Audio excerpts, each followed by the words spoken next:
Les rentrées scolaires passent mais ne se ressemblent pas. Du moins au Pré-Saint-Gervais, on fait en sorte d'avoir toujours un temps d'avance.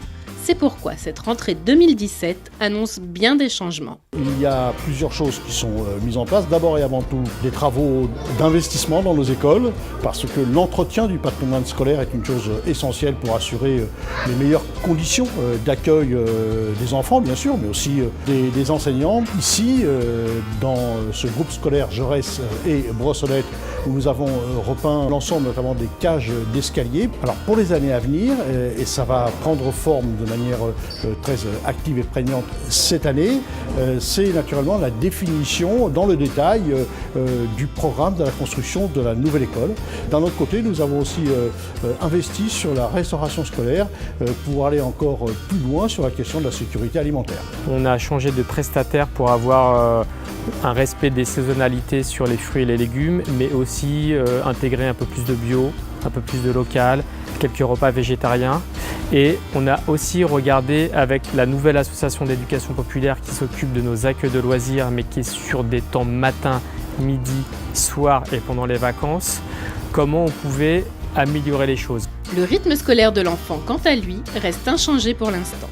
Le plan éducatif de territoire, ça nous permet en fait de réfléchir sur l'ensemble de la journée de l'enfant pour pas que ce soit des morceaux prédécoupés à l'avance où l'enfant est mis d'un bout à un autre sans réflexion sur sa journée. Nous aujourd'hui on a une semaine qui se passe relativement bien, dont on est fiers, qui fonctionne depuis 2013, depuis septembre 2013. On va se laisser une année de concertation pour savoir ce qu'on fera à la rentrée de septembre 2018. Aujourd'hui, je trouve qu'on a trouvé une stabilité entre les horaires qui sont proposés dans les écoles, mais aussi les ateliers qu'on propose. On a une semaine de découverte à la rentrée de septembre pour que les enfants puissent faire le tour des ateliers qu'on proposera. Les ateliers vont aussi tourner sur les 3 écoles élémentaires à chaque trimestre pour avoir un parcours pédagogique et aussi structurant pour nos enfants où on proposera la même chose sur les 3 écoles élémentaires. Et puis on propose du sport, du créatif et du ludo-éducatif, ce qu'on appelle. On n'a pas de mauvais retour, on ne voulait pas précipiter les choses et continuer cette année scolaire tout en concertant pour voir ce qu'on fera la rentrée prochaine. Mais cette année, le vrai changement passe aussi par le numérique. Nos écoliers connaissent déjà le tableau numérique présent dans toutes les salles de classe. Et bien maintenant, ils vont découvrir la tablette numérique. Cette année, c'est une année un peu charnière, importante, parce que en fait, l'histoire du plan école numérique du Pré-Saint-Gervais, ça date depuis 2010. On passe à des évolutions qui suivent un petit peu l'évolution de la société, à des outils mobiles, c'est-à-dire des tablettes, alors avec un clavier, parce que c'est important dans cette classe d'âge d'avoir des notions encore de clavier. Il y a des apprentissages essentiels aussi avec le clavier, donc c'est une tablette tactile. Lorsque la mairie nous a proposé cet achat de tablettes, ils ont vraiment fait les choses le mieux possible, c'est-à-dire qu'ils nous ont vraiment consultés. On a eu droit à 3 présentations faites par les professionnels qui sont en charge de ces tablettes, qui sont venus nous voir, qui nous ont présenté le matériel qu'on a pu manipuler.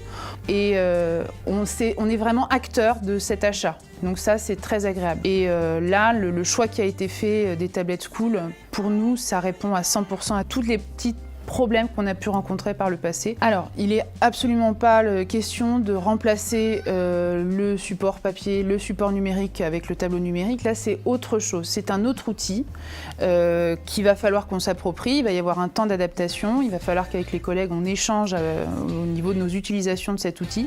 Mais la tablette ne remplace pas le tableau numérique. Je vais me servir de ces tablettes pour faire essentiellement de la différenciation.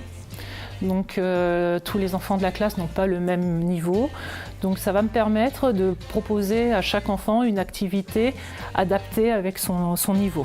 Et j'utilise dans ma classe également une caméra pour projeter en direct en fait, au tableau des travaux d'élèves. Plutôt que de montrer les dessins au loin quand on fait un travail collectif où on compare des dessins par exemple, là avec la caméra j'ai pu projeter aux enfants chaque dessin et comme ça ils ont tous bien vu le dessin de chacun de leurs camarades. Cet outil du tableau numérique, il dynamise la classe avec cette idée un petit peu du ludique qui va faciliter certains enfants en plus aux apprentissages parce que les formes classiques parfois ont plus de difficultés à être appréhendées par ces enfants. Il y a des leçons qui vont se prêter à la tablette et d'autres qui se prêteront au tableau numérique et d'autres qui se prêtent au papier et au crayon. Voilà, donc c'est tous les allers-retours entre ces différentes techniques qui font que la classe n'est pas monotone et que les enfants sont dans les activités. Mais bien évidemment, le numérique est compatible avec le développement durable. En tant qu'élu au numérique, mais aussi au développement durable, ça n'a pas de sens de mettre un écran par enfant dans toutes nos classes, parce que de toute façon, l'enseignant, il ne va pas faire la journée entière avec un écran allumé pour chaque enfant. 144 tablettes pour 3 écoles, c'est déjà très bien et je pense on a eu le retour très positif des enseignants qui ont accompagné ce choix. De toute façon, c'est le monde de maintenant. Il ne faut pas abuser des écrans, mais il ne faut pas non plus passer à côté. Et le rôle d'une ville, en relation et en partenariat avec l'Éducation nationale, c'est de permettre à tous les enfants, dans un souci d'égalité et de formation identique pour tout le monde, dans le cadre de l'école, d'avoir cette formation et cet accès aux outils numériques. Parce qu'à la maison, tout le monde n'a pas les mêmes choses. Une rentrée donc sous le signe du 2.0, mais qui appelle pour les années futures d'autres belles avancées. L'éducation est pour moi une priorité absolue, une responsabilité de service public dans une ville. Et donc on continuera, comme on l'a toujours fait et comme on le fait au présent, à tout faire pour l'école qui est un des piliers de la République française.